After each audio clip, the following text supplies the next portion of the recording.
A file has been created for indicator line width, and I basically wanted to address that just for reference sake.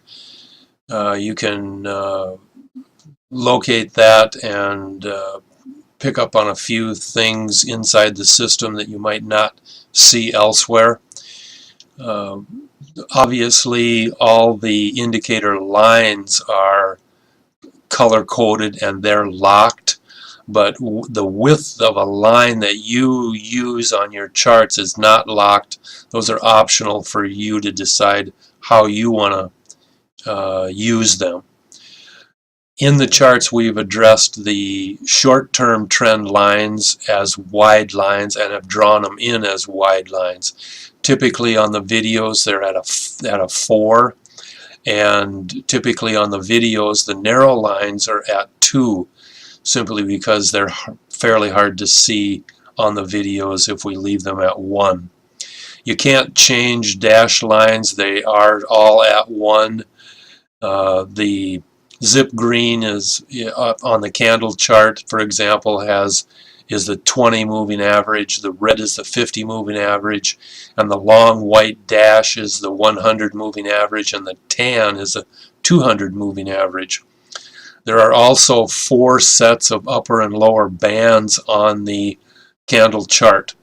There's 40 total indicators, and you take off those 9, you've got 31.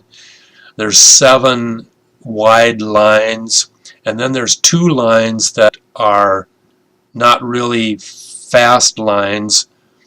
Those are swing gray and swing blue. And the swing blue is connected with swing green and orange because it's the crossover indicator. Again, if you're not familiar, swing green and swing red never cross one another. But the blue crosses over the green and the red, indicating the start of uptrends or downtrends. That being said, swing yellow is much faster than blue, and even though we have blue drawn in between as a medium heavy line, and it is slower, the yellow, if you're looking for an indication of uptrend or downtrend and you're looking at the swing chart, swing yellow crossing over green is better to be looking at the yellow than it is to be looking at the blue crossover. The wide lines are the 7 short-term trend lines, and we created the long-term trend line, which is the narrow dash line on the candle chart. However, when we were looking for the trend that was typical, we wanted to be able to pick up and identify short-term trends, like when you see a pullback or a rally inside of a downtrend or inside of an uptrend. We wanted to be able to grab a hold of and identify those uptrends, and we came up with several different methods. And rather than average them into one, we decided to keep all 3 separate. And so you have the trend trio, pink, yellow, blue, and you have the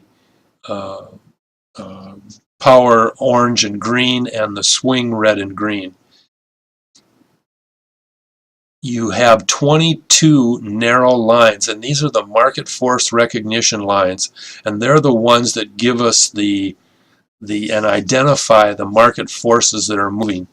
So in any case, that was just a brief description on indicator lines as it kind of addresses the issue of indicators. On the file, it's, again, I'm not going to spend a whole lot of time other than what I've spent. We address the width of the line that we use, a brief description of the line, and a description of wide lines and narrow lines, master long-term trend line, and the 7 short-term trend lines. Review it as you need it. I think you'll find it beneficial. You definitely want to understand it as a primary, rule of understanding in your trading activity with the system.